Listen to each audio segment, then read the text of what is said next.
Kannada big boss season 12 ವಾರದ ಕತೆ కిచ్చన జొతి శనివారం ఎపిసోడ్ ఎలా సాగింది.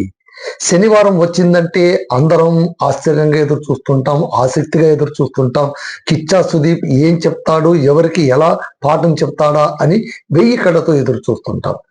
ఈసారి అంటే ప్రతి సందర్భంలో ఏంటంటే తమకు అందినటువంటి ఫీడ్బ్యాక్ తో కిచ్చా సుదీప్ గారు సభ్యులను ఇదిగో మీరు ఇలా చేశారు, మీరు ఈ తప్పు చేశారు, మీరు ఇది ఎందుకు ఇలా చేశారు అని ఎక్కడైతే అన్యాయం జరుగుతుందో, ఎక్కడైతే పొరపాటు జరుగుతుందో వాటన్నింటినీ చెక్కదిద్దేటువంటి కార్యక్రమం లాగా శనివారం పంచాయతీ ఉంటుంది. ఈసారి విభిన్నంగా ఏం చేశారంటే ప్రేక్షకుల నుంచి వచ్చినటువంటి ఉత్తరాలు, అంటే బిగ్ బాస్ మనం అందరం చూస్తున్నాం కదా, మీరు మేము మనం అందరం చూస్తున్నాం. మనకు రకరకాల ఒపీనియన్స్ వస్తుంటాయి. మీకు రివ్యూ ఇస్తున్నటువంటి నా ఒపీనియన్ ఒకలా ఉంటుంది, చూసే మీ ఒపీనియన్ ఒకలా ఉంటుంది. సో ఇలా రకరకాల అభిప్రాయాలను వ్యక్తం చేసినటువంటి ప్రేక్షకుల ఉత్తరాలన్నింటినీ కుదించి మదించి సంక్షిప్తంగా ఒక్కొక్క అభ్యర్థికి ఒక్కొక్క ప్రశ్న రూపకంగా తయారు చేశారు.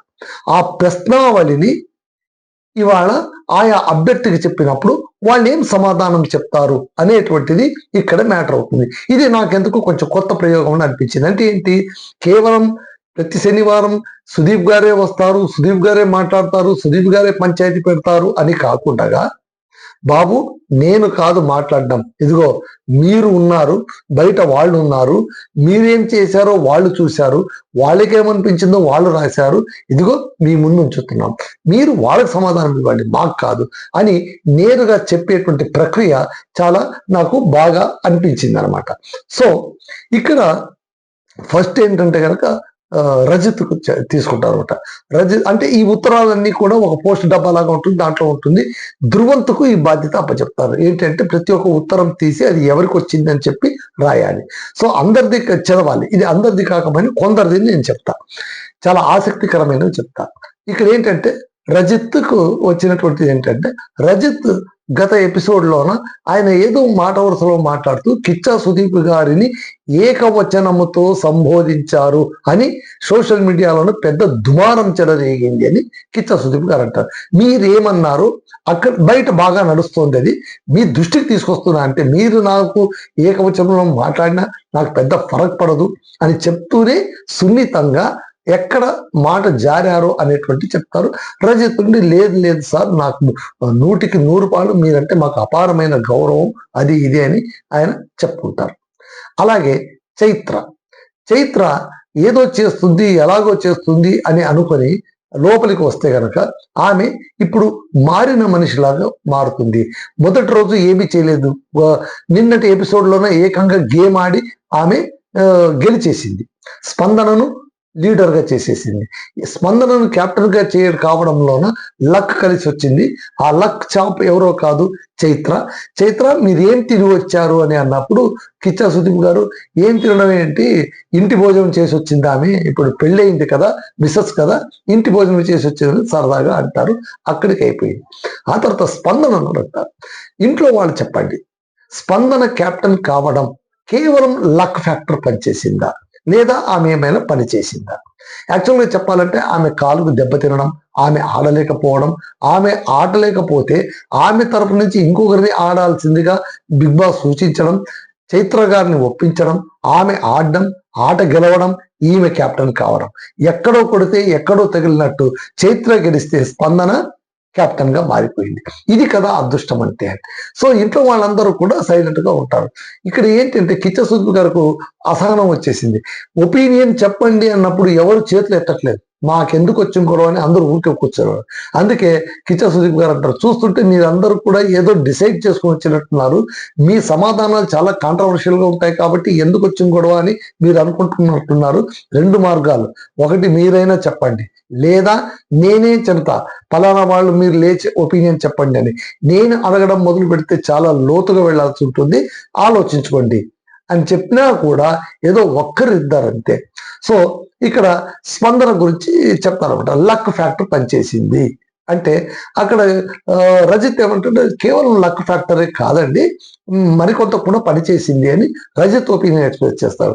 స్పందన ఏమంటుందంటే లక్ ఫ్యాక్టర్ ఓకే, నేను కాదని చెప్పాను, బట్ నా శ్రమ కూడా ఉంది సార్, నా శ్రమ లేకుండా లేదు అని ఆమె చెప్తుంది. దానికి కిచ్చ సుదీప్ ఒక మాట అంటారు, ఓకే లక్ ఫ్యాక్టరే పనిచేసిందని అనుకుందాం, అదేం తప్పు కాదు కదా, లక్ ఎంతమందికి ఉంటుంది, లక్ వచ్చింది కదా అని రాని వాళ్ళు ఏడుస్తూ కూర్చుంటే లాభం ఏముంది, వచ్చిన వాళ్ళు ఎలాగో దాన్ని అనుభవించేస్తారు, దాన్ని ఎవరు ఆపలేరు, ఎవరి లక్కును ఎవరు తీసుకోగలరు, ఎవరి అదృష్టాన్ని ఎవరు తీసుకోగలరు. కాబట్టి కేవలం మాటల ద్వారా మిమ్మల్ని మీరు ఎందుకు ఇది చేసుకుంటారు అని ఒక హితవు మాట చెప్తారు. స్పందన విల్ బి సాటిస్ఫైడ్. ఇక నెక్స్ట్ గిల్లీ విషయానికి వచ్చేటప్పుడు గిల్లీ వలన ఎవరికి ఇబ్బంది అవుతోంది, గిల్లీ మాటల వల్ల అంటే గిల్లీ అవసరంగా అనవసరంగా అందరినీ రెచ్చగొడుతూ ఉంటాడు. ఈ రెచ్చగొట్టడం వల్ల కావ్యకు అన్కంఫర్ట్ గా ఉంటుంది. అంటే ఎవరు చేతులెత్తారు, ఎంతమందికి అన్కంఫర్ట్ గా ఉంటుంది అంటారు, కావ్య కాదు, ఎంతమందికి అన్కంఫర్ట్ గా ఉంటుందంటే ఎవరు చేతులు ఎత్తారు. కాకపోతే కావ్య చేయెత్తుతుంది. కావ్య ఏముంటుందంటే అన్కంఫర్ట్ అని కాదు కానీ కొంచెం ఇబ్బందిగా ఉంటుందండి, మేము ఏది చేయొద్దంటే అదే చేస్తూ ఉంటారు కాబట్టి కొంచెం ఇబ్బందిగా ఉంటుంది అని ఆవిడ చెప్తుందన్నమాట. సో అక్కడ ఆయన చెప్తారు, ఇంకా కావ్యాకే ఇబ్బంది కలిగిందంటే గిల్లి ఇంకా నువ్వు నీ తీరు మార్చుకోక తప్పదు అని. ఈ సందర్భంలోన ఈయన చెప్తారనమాట, ఎవరు రఘు కూడా చెప్తాడు, సార్ వాడు సామాన్యమైన వాడు కాదు సార్, వాడు ఎప్పుడు ఏదో ఒకటి రెచ్చగొడుతూనే ఉంటాడు, నన్ను ఇబ్బంది పెట్టాడు, చాలా ఇబ్బంది పెడుతున్నాడు, అది ఇదని చెప్తారనమాట. ఏం గిల్లి అంటే కనుక గిల్లి ఏమి మాట్లాడ్డానమాట. సో ఈ విధంగా గిల్లి వ్యవహారం ముగిసిపోతుంది. ఆ తర్వాత సూరజ్ ఉత్తరం వస్తుంది. సూరజ్ ఉత్తరం వస్తే చాలా అద్భుతంగా రాశారు ఎవరు. సాధారణంగా రాజ్యాన్ని గెలిచిన తర్వాత రాణి సొంతమవుతుంది, కానీ మీ విషయంలో ఎందుకు రివర్స్ అవుతోంది అంటే మొట్టమొదటి మీరు రాణిని గెలిచారే కానీ రాజ్యాన్ని కోల్పోతున్నారు. యుద్ధంలోన రాజ్యం కైవసమయ్యాకే రాణి వస్తుంది, కానీ ఇక్కడ రాణి వచ్చింది ఇంకా మీకు రాజ్యం రాలేదు.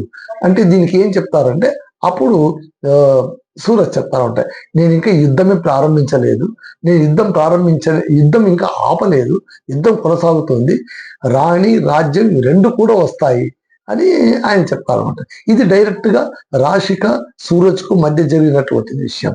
అలాగే రాశిక కూడా ఒక మాట చెప్తాను. రాశిక ఇప్పుడు మీరే ఒక కంఫర్ట్ జోన్ లో ఉన్నారు, మీరే ఒకరితో కంఫర్ట్ జోన్ లో ఉన్నారు, రాశికి వచ్చి ఉత్తరానికి చెప్తూ మీరే ఒక కంఫర్ట్ జోన్ లో ఉన్నారు, అలాంటప్పుడు ఇంకొకరిని కంఫర్ట్ జోన్ లో ఉన్నారని ఎందుకు విమర్శిస్తున్నారు? మీరు కావచ్చు ఇంకొకరు కావచ్చు బంధాలు చాలా ఎక్కువగా పెంచుకుంటున్నారు, ముఖ్యంగా మీ ఫ్రెండ్షిప్ అనేది ఆ ఫ్రెండ్షిప్ స్థాయిని మించినంతగా కనిపిస్తోంది, పోర్ట్రే అవుతోంది. Check yourself. ఈ హౌస్ లో వచ్చిన వాళ్ళు చాలా మంది కూడా బంధాలు పెంచుకుంటూ ఉంటే, ఎంత గట్టిగా బంధం పెంచుకుంటే అంత త్వరగా ఇక్కడికి వచ్చేస్తారు. నేను మీకు చెప్తున్నాను, మీరు గ్యారంటీగా ఇక్కడికి వచ్చేస్తారు. ఇలాగే చేస్తూ పోతే మీరు వచ్చేస్తారు. సీజన్ 11లో కూడా మంజుకు ఆ తర్వాత గౌతమికి ఇదే మాట చెప్పారు కిచ్చా సుదీప్ గారు. మంజు ఆలోచిస్తూ ఉండు, మంజు గౌతమి మీరిద్దరు కూడా చాలా ఓవర్గా చేస్తున్నారు, ఒకవేళ మీరిద్దరు ఇలాగే బంధం బంధం అంటూ స్నేహం స్నేహం అనుకుంటూ కూర్చుంటే మీరిద్దరిలో ఎవరో ఒకరు ఇక్కడికి వచ్చి నిలబడతారు, నేను మీతో మాట్లాడాల్సి వస్తుంది అని. అంటే బిగ్ బాస్ హౌస్లోన వెళ్ళిన తర్వాత అన్నీ కూడా సమపాళ్లలో ఉండాలి, ఏది ఎక్కువ కావద్దు. అలాగని అందరితో కొట్లాడమని కాదు, అలాగని అందరితో ఫ్రెండ్షిప్తో ఉండమని కాదు. గిల్లీ ఈజ్ ది రైట్ పర్సన్, అందుకే గిల్లిని మెచ్చుకుంటాడు. గిల్లిని చూడండి, గిల్లి వలన కావ్యకి ఇబ్బంది కానీ కావ్యతో గిల్లికి ఏమి ఇబ్బంది లేదు, మీరు అది గమనించండి అంటారు. కావ్య తనకు ఇబ్బంది ఉందని చెప్పింది, కానీ గిల్లికి ఎవరితోనూ ఇబ్బంది లేదు. గిల్లి ఏంటంటే ఏ సమయంలో ఎవరితో ఎలా మాట్లాడాలో మాట్లాడేస్తున్నాడు, నా జోకులు వేసేస్తున్నాడు, తన దారిలో తాను వెళ్ళిపోతూ ఉన్నాడు. గిల్లీ రూట్ వెరీ క్లియర్, ఆయన లక్ష్యం చాలా క్లియర్ గా ఉంది. ఆయన లక్ష్యం క్లియర్ గా ఉంది లేదని తెలియనటువంటి వాళ్ళు మీరు చేస్తున్నటువంటి హంగామా తప్ప ఇక్కడ గిల్లీది ఏమి ఇబ్బంది లేదు, తన దారిలో తాను వెళ్ళిపోతున్నాడని కిచ్చా సుదీప్ చాలా స్పష్టంగా చెప్తారు. కాకపోతే గిల్లీకి ఒక మాట చెప్తారు, గిల్లీ కొంచెం చూసుకొని వెళ్ళు అంతే, అంతమించి ఇంకేం లేదు. నువ్వు చేస్తున్నది తప్పు అని చెప్పాను, అలాగని నువ్వు ఓవర్ చేయట్లేదు అని చెప్పాను. ఎక్కడ ఓవర్ అవుతుందో check yourself only, that is only the remedy అని చెప్తారు.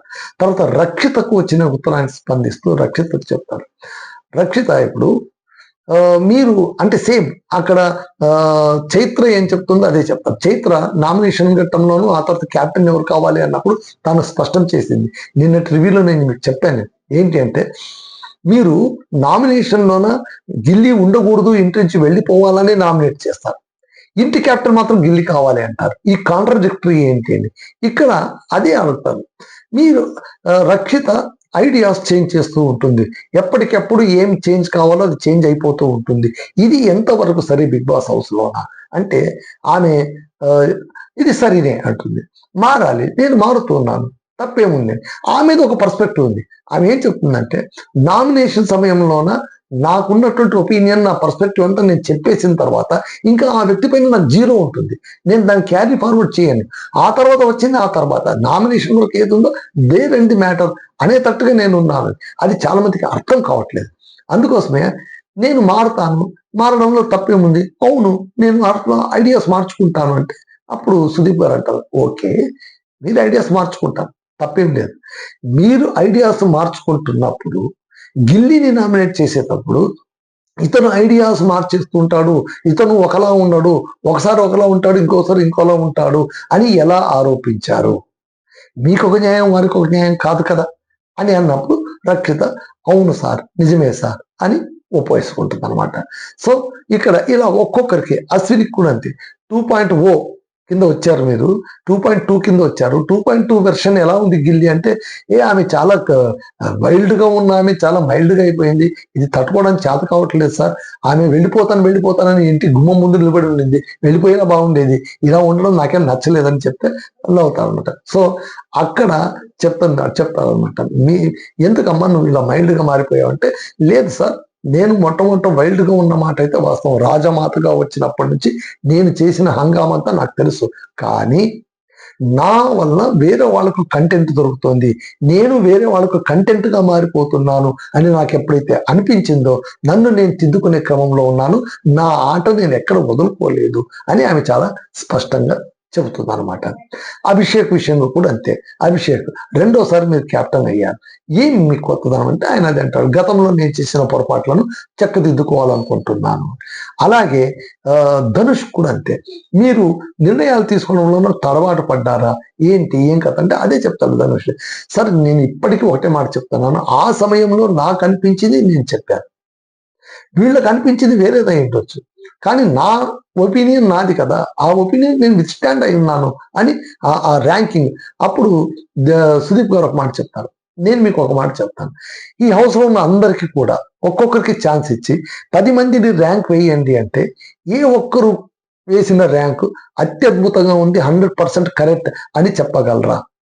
రఘు చెప్తారనమాట, నాకు చాలా అసమాధానంగా ఉంది, ఏమీ ఆడినటువంటి కావ్యం నిలబెట్టి అన్ని ఆడిన నన్ను 6వ స్థానం నిలబెట్టండి రఘు గారు, మీరు చేయండి ర్యాంకింగ్, కానీ అందరికీ సంతృప్తికరంగా ఉండాలి, మీరు చేయగలరా అంటే చేతులు ఎత్తేస్తారు.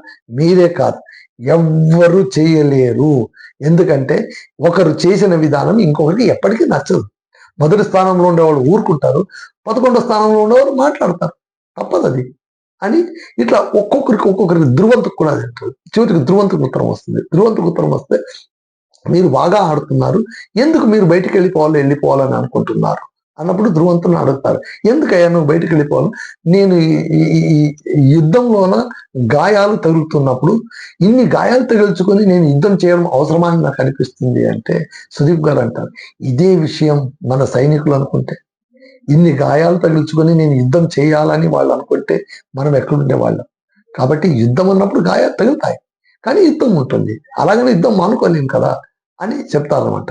చివరికి ధ్రువంతు వాళ్ళ ఇంటి నుంచి వచ్చిన ఆడియో క్లిప్ వినిపిస్తారనమాట, నువ్వు చాలా బాగా ఆడుతున్నావు. అదే అంటారు సుదీప్ గారు, అరే నేనెవరినైనా నిన్ను పంపించడానికి, ప్రతిసారి నన్ను పంపించండి అంటావు, నిన్ను పంపించాల్సింది ప్రజలు, వాళ్ళు నీకు ఓట్లేసి కూర్చోబెడుతున్నప్పుడు మేమెలా పంపించగలం?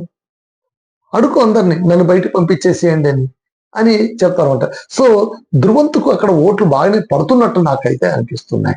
ఇలాగా ఒకరినొకరు అంతా ఇది చేస్తూ పోతూ ఉంటారనమాట. సో ఈ విధంగా అంతా జరుగుతుంది.